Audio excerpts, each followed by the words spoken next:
যে আপনারা জানেন যে আন্তর্জাতিক অপরাধ ট্রাইব্যুনালে আজকে বেশ কয়েকটি মামলার শুনানি হয়েছে।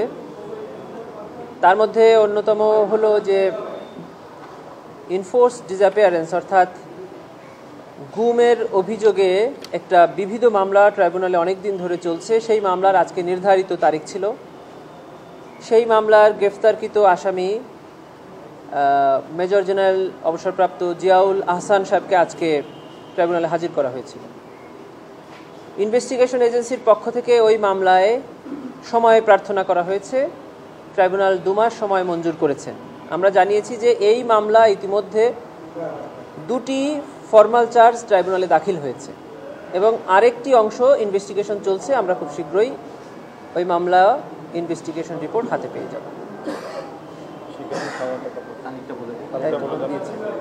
এটা দিয়েছে 11 ডিসেম্বর।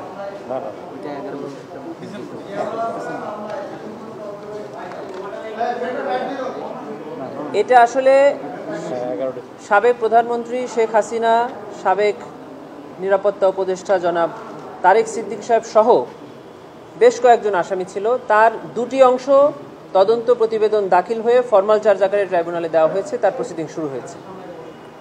আরেকটি অংশ এখন ইনভেস্টিগেশন চলমান আছে। ইনভেস্টিগেশন একদম শেষ পর্যায়ে মর্মে তদন্ত সংস্থা আমাদেরকে জানিয়েছে। সেজন্য আমরা 2 মাস সময় চেয়েছি। ট্রাইব্যুনাল 2 মাস সময় মঞ্জুর করে আগামী ডিসেম্বরের 11 তারিখে দিন নির্ধারণ করেছে। আরেকটি হলো যে এই বিবিধ মামলা থেকে যে 2টি মামলা ট্রাইব্যুনালে এসেছে সেই 2টি মামলাতেও সাবেক প্রধানমন্ত্রী, তার নিরাপত্তা উপদেষ্টা, তৎকালীন স্বরাষ্ট্রমন্ত্রী সহ বেশ কয়েকজন অবসরপ্রাপ্ত এবং সার্ভিং সামরিক কর্মকর্তারা আসামি হিসাবে ছিলেন। আপনারা জানেন যে ওনাদেরকে 2টি মামলায় এই ট্রাইব্যুনালে হাজির করা হয়েছিল। সেই মামলার পরবর্তী তারিখ নির্ধারণ করা হয়েছিল 20 নভেম্বর। প্রসিকিউশনের পক্ষ থেকে আজকে একটি আবেদন করে এই মামলার তারিখ পরিবর্তনের জন্য আমরা একটা প্রার্থনা করেছিলাম। সেই আবেদন মঞ্জুর হয়ে আগামী নভেম্বর মাসের 23 তারিখে ও 2টি মামলার পরবর্তী তারিখ নির্ধারণ করা হয়েছে। অতএব ওনাদেরকে পরবর্তী তারিখ যেটা 20 নভেম্বর ছিল সেটা পরিবর্তিত হয়ে 23 নভেম্বরে পরিবর্তিত হয়েছে এবং স্থানান্তরিত হয়েছে। কেন হলো? এটা আমরা প্রসিকিউশনের প্রিপারেশনের কারণে আমরা প্রসিকিউশনের পার্সোনাল ডিফিকাল্টিজ আছে মর্মে উল্লেখ করে এই আবেদনটি করেছিলাম। 3 দিন শিফট করেছি।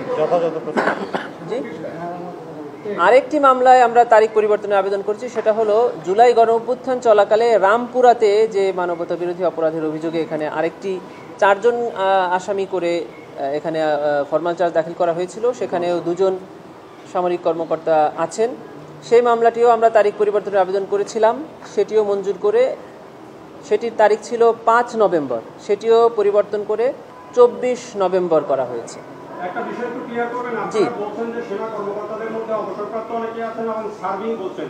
আপনারা যখন এই আইনটা সংশোধন হয় তখন বলেছিলেন যে তাদের চাকরি নাই, তাদের অভিযোগ আমলে নেওয়ার পরপরই আর চাকরি নেই। তাহলে তারা কি এখন অবসরপ্রাপ্ত বা চাকরিচ্যুত বা সার্ভিং, কোনটা আমরা বলবো? আসলে যেটা আইনে বলা আছে সেটাই আইনের ব্যাখ্যা। এখন সেনা সদর দপ্তর সিদ্ধান্ত নেবেন যে এই আইন অনুযায়ী কবে ওনাদেরকে এই আইনটা ওনাদের ক্ষেত্রে প্রয়োগ করবেন।